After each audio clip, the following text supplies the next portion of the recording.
Hey Randy, I'm making this video just for Randy, but I'm sure other people will want to watch it too. So I'm going to go through how to set up a Facebook Business Manager, and hopefully you're using that already, Randy. If not, I'm going to show you how to set it up because there's a lot of cool features in there, and it's a lot better than trying to manage a Facebook business page than just by simply clicking right here and clicking on the page itself, which is what the majority of people do. If your page doesn't already have a business manager associated with it, like mine does right here, then you'll want to go up here and you want to go into business.facebook.com, and you would just wipe the rest of that out. And it'll go through how to get the initial setup on your Facebook Business Manager going. So the first thing that, after you set it up, obviously, that you want to go through and do is go in here to your business settings. This is where you can add people, you can add pages, and you can create an ad account. You can add one ad account to your business manager until you bother Facebook for years and years. I can actually build 800 in here now, but I have one for each store that I currently manage. You obviously want to make it sound like something that you're going to advertise with. The other thing that you want to do is go in, if you have a Instagram account for your business, you can add that Instagram account into the business manager here. And this way, when you're creating ads, it's going to link that ad to this Instagram account, and you can see in here, add account. So for my Parkway Family Kia Instagram account, I have the Parkway Family Kia Facebook advertising account, which is up here associated with it. So when I create ads, I can just toggle a button, yes or no, I want this ad to go ahead and go through, along with my, my Facebook ad, I want it to go to Instagram also. The most important part of this whole thing is the pixel. So you want to be able to set up pixels. The setup process is pretty self-explanatory. When you go through, it'll take you through the setup. It'll ask you how you want to install this pixel. It'll create it for you. You have the setup. You have the option to either call your website provider and have them install some code, or you can use the Tag Manager integration if you're using that. I'd highly recommend it. It works very well with Tag Manager. It's a quick, easy setup. You can do it right now today if you have access to your Tag Manager account. Otherwise, you can go to the manually install this code yourself, copy this line of code right here and send it to your website provider. They'll install it for you and you'll be set up to go from there. So from here, I'm going to go into my ad account and I'm going to show you how to set up retargeting with Facebook.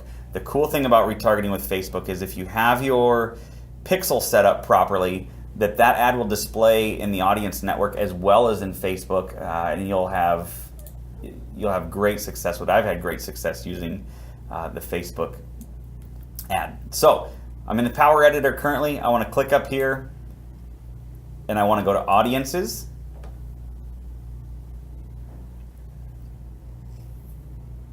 And let it load. And I'm going to create a new audience. So this is going to be a custom audience, and I want to go off of website traffic. Pretty easy, pretty straightforward. It's going to ask you which pixel you want to use. I'm in the Parkway Family Kia account, so it already knows I want to use the Parkway Family Kia because that's all tied together in those business manager settings that we just went through. So you have a lot of choices. You can include people that meet any of the following criteria or all of the following criteria. So you can add in various things. Randy, for your store, because it's a small store, I don't know what your website traffic looks like, but I would guess that you're probably about 5,000 or 6,000 visitors a month at the most. If I were you, I would retarget all website visitors, and I would just name this all website traffic. I've already got one built, so I'm not going to build another one right now. You can include more categories, so or website visitors, people who went to specific pages, people who how much time they spent on your website. What page views from an event that I've already created. You can narrow this down. So all of my retargeting I only do for the last 7 days, and I go to people that have been to specific pages. And I'll give you an example of that. So I'll move up here. So I could go in and I could go to a Kia Forte example, and I could add in parkwayfamilykia.com/new/Kia and go all the way to this Forte part. I could copy this and go back in here to my asset library and put URL contains Kia Forte, right? and then I would have to add another one for 2017 and another one for 2018. Then my ad is only going to serve to people who have gone and looked at a Kia Forte. I actually have this set up on my Mazda account, but I haven't had a lot of success yet. These websites, I've only been here a month, so they're not rock stars yet, but they're well on their way. So you can actually set up an ad, so then you're retargeting. You could have a picture of a Kia Forte, or in your case, a Ford F-150, and just take that portion of the link that designates that VDP as a Ford F-150, and then you can put up a nice picture of a Ford F-150 and say, hey, my store has the best Ford F-150s for sale. We're running this special. This is what our lease payment is on it. President's Day special, Valentine's Day special, so forth and so on. You would name this audience in here and then hit create audience. Once that audience is ready, it's going to be right here. And it takes a while for Facebook to mark it as ready and tell you how large that audience is right now. So my new VDP viewers, this is all people that have been to any new VDP on this website within the last 7 days. They're seeing that. So that's how you build the audience that you're going to retarget. Once you go into your ad manager, you're going to create a new campaign. Bloop. Mine's called retargeting. Makes sense, right? So I don't have 500 campaigns with a bunch of erroneous information and craziness. So retargeting, used car VDP retargeting, and new Kia VDP retargeting. Again, I'm not running blanket retargeting on this particular website to retarget everybody that's been to the site, because we get a lot of service customers. So it won't make sense to throw them a vehicle offer. And I don't want to blow the budget on people that click to our site and leave. I want to be very specific, and I want to target new car customers with new car ads, and I want to target used car customers with used car ads. And again, this was built back in this audiences based on the website.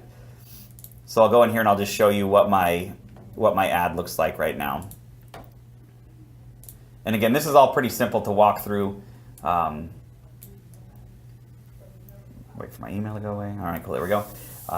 So I downloaded a picture into my ads, and then I built out this ad. It shows in 11 places.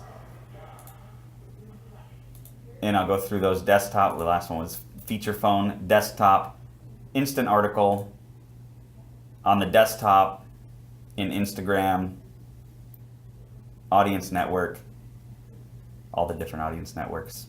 So this is why it's showing up in more places than just on Facebook and Instagram when you use the pixel. It'll target people around, and I'll send you a screenshot of it on Fox News actually, where I saw it running. So this is this month, 38 link clicks back to my website, 2,600 impressions, and it cost me $2.31 per link click back to my website. That's money well spent getting people back to my website that have already gone to a VDP.